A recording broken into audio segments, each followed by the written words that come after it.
Situação difícil, o Tribunal Suíço declarou-o em falência, e a falência então era eminentemente desonrosa. E o pobre Henri Dunant tem de se esconder, anda foragido, tem vergonha, enquanto a sua ideia, a ideia do tal exército da paz, progride rapidamente. Deu-se isto, quando se fez a grande exposição industrial de Paris. Em lugar de honra, puseram uma grande estátua de bronze de Henri Dunant, com a fronte aureolada de louros. Mas era o tempo em que as estátuas eram tão parecidas com as próprias que o Dunant teve medo que por ali o pudessem reconhecer na rua. E ele tinha vergonha de andar na rua. E foi pedir, meteu amigos para os comissários da exposição: vocês fazem favor, tirem-me dali que eu tenho vergonha de estar lá, podem conhecer-me, eu estou falido. E assim foi. Tiraram-lhe o retrato. Como era preciso pôr outro bronze, foram à procura, a achar também um homem assim importante, também digno de figurar ali. Imaginem, encontraram o nome de um grande industrial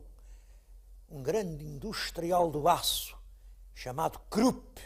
Era o homem que tinha inventado o maior canhão do mundo. E em vez do homem da Cruz Vermelha, quem ficou a presidir a exposição foi o homem do maior canhão do mundo. Tudo isto hoje nos faz impressão. A verdade é que o grande sonhador da Batalha de Solferino viveu bastante para ver que o futuro era dele, não era do homem dos canhões. Em 1901 foi-lhe atribuído o Prémio Nobel. A ideia da Cruz Vermelha progrediu rapidamente no mundo. Portugal está entre os primeiros signatários da Cruz Vermelha. E a Cruz Vermelha representou, sem dúvida, um passo na Batalha da Paz. Um passo apenas, visto que ainda há guerras, visto que a cobiça, a sôfrega ambição, a fúria de ganhar, a necessidade de vender os armamentos, ainda continuam por esse mundo a atiçar os povos uns contra os outros. E muita gente pensa que isto, de como eu estar aqui a pensar num tempo em que todo o mundo possa viver em paz, é apenas um sonho romântico. Muita gente o pensa. É por isso que eu estou aqui a evocar com esta comoção a memória de Henri Dunant, um homem que soube pensar alto e um homem cujo exemplo nos diz que vale a pena sonhar.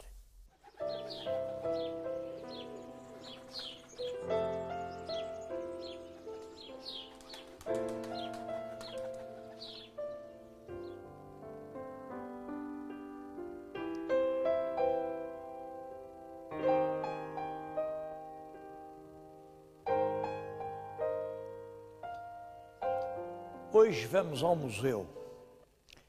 Escolhi o Museu José Malhoa, nas Caldas da Rainha, e tive 3 razões para fazer isso.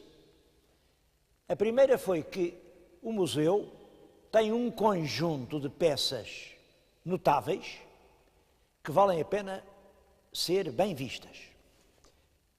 A segunda razão é que as Caldas ficam, no fundo, a 80 km de Lisboa. É um passeio de domingo, de ir e voltar, e é sempre agradável vir às Caldas. E a última razão é que não é costume, não é muito costume em Portugal visitar-se um museu. E quando se visita, entra-se por um lado, sai-se pelo outro, dá-se assim uma olhada distraída para cada parede, e acaba por se não ver absolutamente nada. Não é assim que se vê o museu. Em regra, no museu só se recolhem peças, cada uma das quais justificaria de per si uma visita. Aqui nas Caldas eu não posso, nem de longe, parar diante de tudo quanto merece um olhar atento. Mas vamos dar uma pequena volta e vamos, sobretudo, prestar atenção e recordar José Malhoa. Começamos por uma sala inteiramente romântica. Isto é um quadro de Miguel Lupi, pintado em 1867. 67 é a altura em que estamos a construir as estradas e os comboios.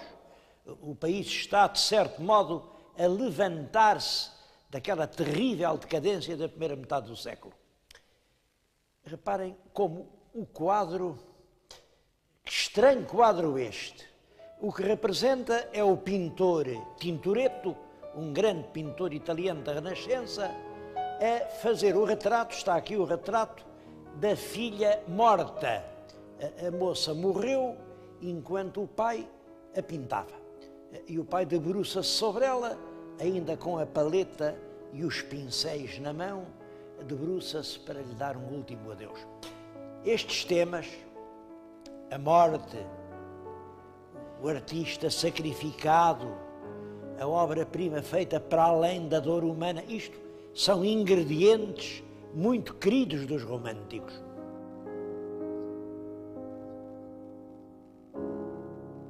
Já que fala do comboio, queria mostrar-lhes uma escultura do Fontes Pereira de Melo. Foi este o estadista que, alterando completamente essas estruturas do transporte, modificou a sociedade portuguesa e permite que, por exemplo, as belas artes tenham tido um certo desenvolvimento.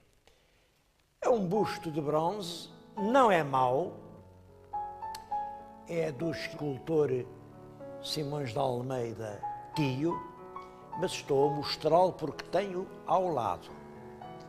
Este sim, a obra de um extraordinário escultor, porventura o maior que até hoje houve em Portugal, Soares dos Reis. Reparem na força desta cabeça, isto é um amigo dele, não é uma pessoa que tenha entrado na história, mas na força desta cabeça. Lá fora está uma outra peça do Soares dos Reis, que é a famosa estátua do Conde de Ferreira. Havemos de passar por lá. Outra peça de Soares dos Reis é esta lindíssima Flor Agreste. Eu acho que vale a pena vir às Caldas só para olhar para ela. É realmente uma peça maravilhosa de ternura, de delicadeza. Aliás, é célebre. Há reproduções populares feitas em louça que se vendem por essas feiras, porque o povo também gosta de escultura, também gosta, que não tem é dinheiro para ela. E essa é uma das razões da pobreza da escultura em Portugal. Se para fazer um quadro é preciso dinheiro, ter o retrato pintado por um bom pintor sai caro, imaginem quanto custa o nosso vulto em bronze. Já que estou a falar do povo e da arte, gostava que prestassem atenção a este quadro. Isto é o povo visto por um pintor romântico, o Leonel Marques Pereira. Reparem-me neste povinho, têm todos os sapatos muito brilhantes, os trajes impecáveis, não falta um botão nestes calções. Olhem a alegria das raparigas, os velhos aplaudem, os novos dançam e bebem. É uma festa à vida do povo. Claro, é uma festa para ele, que era oficial de engenharia e que tinha um vencimento do Estado. Outra ideia do povo, isto é do Rezende, como o Rezende via uma pescadora do norte do país, uma mulher de um pescador. É claro, este vulto nada tem de português. Outro quadro romântico bem interessante é do Anunciação. O Anunciação era desenhador do Museu de História Natural e, portanto, o que ele sabia fazer era animais. Foi realmente um grande animalista, sem dúvida, e tem já um sentimento de paisagem, mas nestas paisagens românticas há sempre uma nota profunda de melancolia.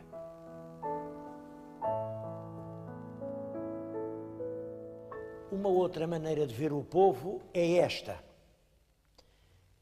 É uma escultura de Moreira Rato. Moreira Rato é um vulto de segundo plano.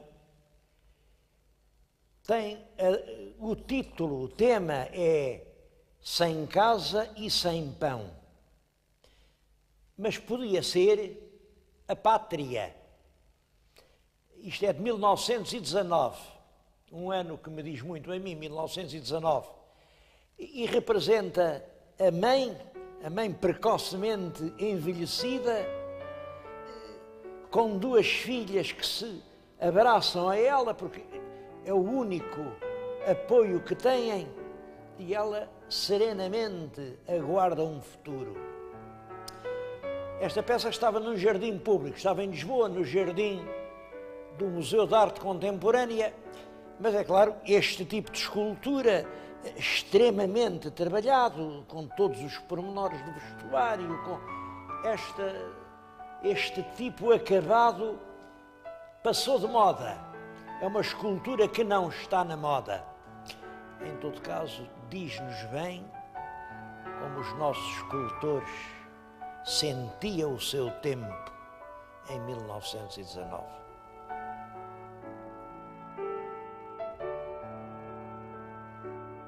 Há no museu vários quadros de Columbano. Columbano Bordal Pinheiro foi considerado o maior pintor português do primeiro quartel do nosso século. Ele viveu entre 1857, data em que nasceu, e 1929. Ainda o conheci, e esse conhecimento liga-se a uma experiência que marcou muito a minha maneira de julgar Columbano. Creio que foi em 27, 2 anos antes dele morrer, na exposição da Barata Salgueiro. Eu era um miúdo, naturalmente, e um tio meu tinha-me levado à abertura do salão. O mestre Columbano aproximava-se, era um homem muito severo, vinha com uma corte de admiradores e, de repente, para diante de um retrato e diz: quem pintou isto? Disseram-lhe o nome do pintor, ele afirmou os olhos e diz: é o mais belo retrato de aguarela que até hoje se pintou em Portugal. Naturalmente o autor ficou muito perturbado com o elogio destes, e como o retratado era eu, o pintor disse: olha, está aqui um modelo vivo, quer ver? E virou uma cabecita para o pintor. Mas o mestre Columbano não se dignou sequer desviar os olhos da pintura. Estava extasiado. Olhou, depois viu o passo, foi-se embora e não olhou para mim. E eu, na minha ingenuidade infantil, não percebi. Então, se ele gostava da figura retratada, como é que não tinha olhos para o natural? Devo dizer que esta reminiscência da infância acompanhou muito tempo o meu julgamento do próprio Columbano.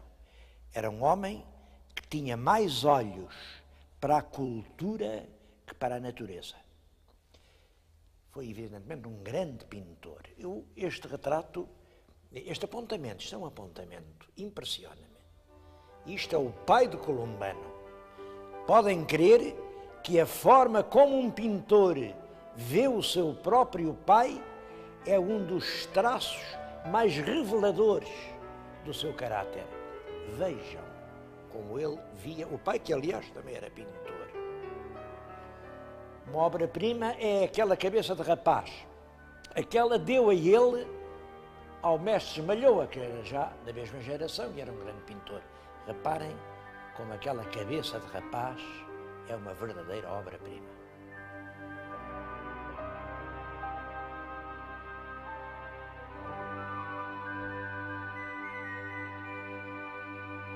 Mas o grande pintor do Museu José Malhoa é evidentemente José Malhoa.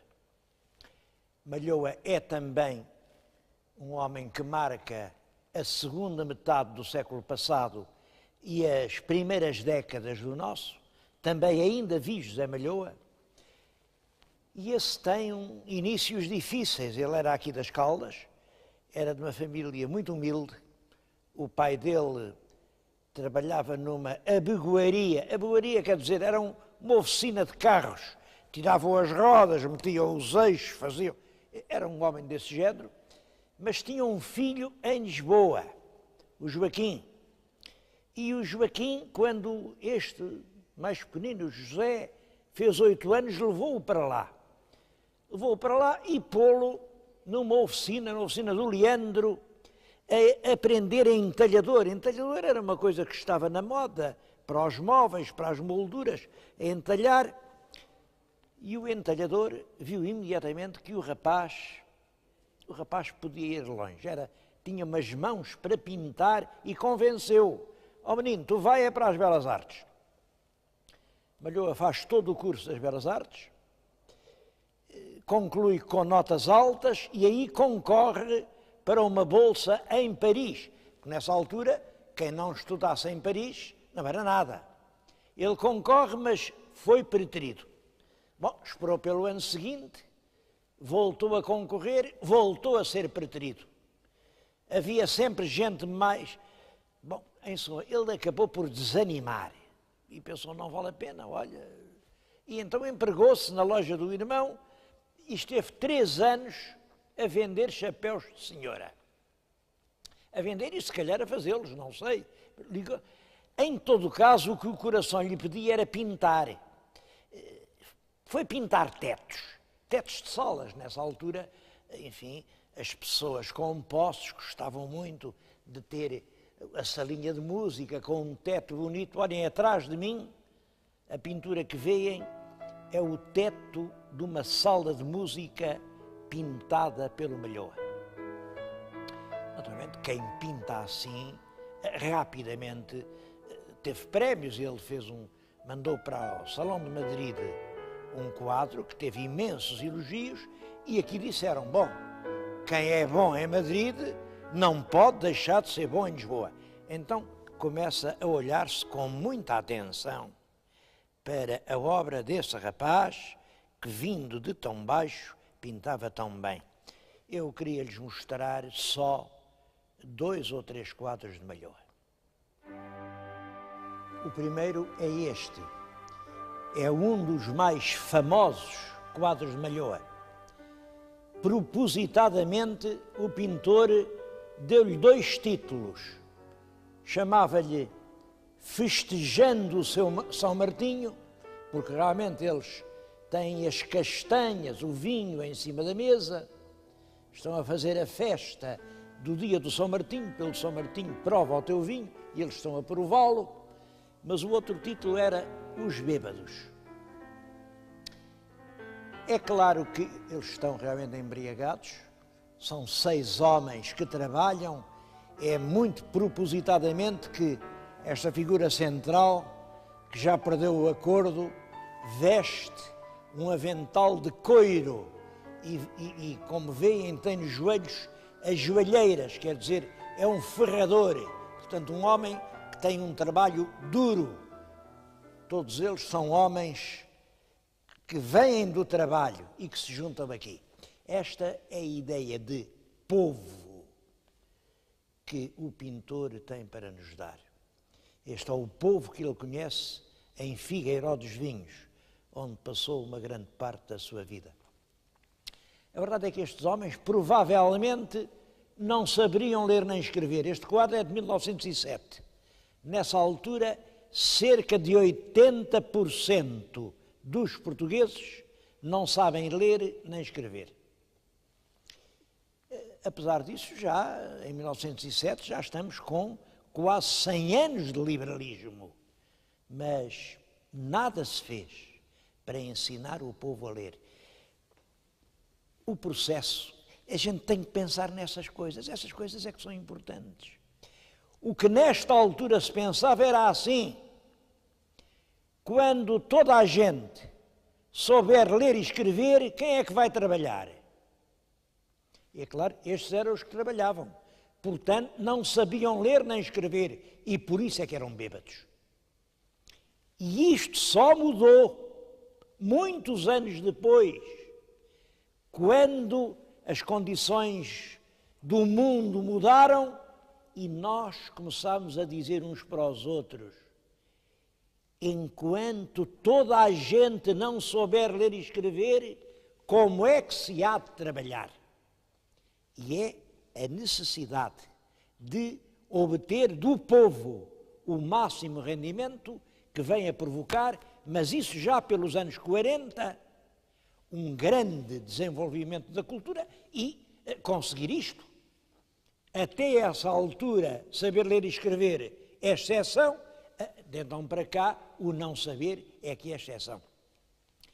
Mas nem por isso estes problemas pertencem ao passado.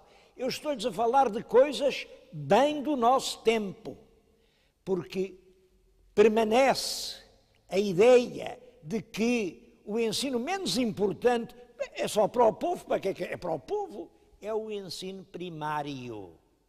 No nosso país, o ensino, pois é claro que é o superior. A gente às vezes pergunta, superior a quê? Depois lá vem, enfim, o secundário que, agora no fundo, sem material, com um pessoal pessimamente preparado, fica o ensino primário.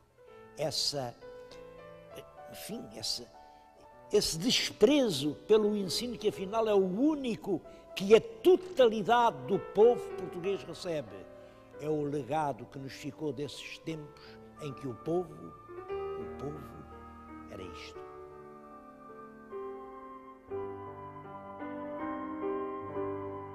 Um outro quadro que eu queria que vissem é este. Não está nas Caldas da Rainha. Viemos aqui a Lisboa ao Museu da Cidade, que também é um museu que merece uma visita demorada. E aqui temos um quadro que não foi pintado em Figueiró. Malhoa não pintou só o povo de Figueiró dos Vinhos, este é bem o povo de Lisboa. E eu queria que vissem este quadro. É o Fado. A data é 1910, exatamente o ano da proclamação da República. Representa uma cantadeira, o nome que lhe davam era a Adelaide da Facada. Está na sua alcova, junto do amante que dedilha uma guitarra. E este quadro tem uma história. 1910 é, portanto, 3 anos depois dos Bêbados, quando Malhoa quis pintá-lo logo a seguir, mas ele queria que a rapariga pousasse numa forma mais descomposta. O que ele queria concretamente é que ela deixasse cair aquela alça do ombro, para se apresentar de uma forma, enfim, mais atraente. E andou 2 anos a discutir isso com a Adelaide da Facada. E ela ofereceu-lhe tudo. Ela não aceitou. Cada um tem a sua dignidade, é o que isso quer dizer. Pintou-a assim, com as alças subidas. Na parede há imagens devotas, creio que veem ao fundo um pequeno crucifixo e uma imagem de um Cristo que carrega a sua cruz. Todos temos uma cruz para carregar.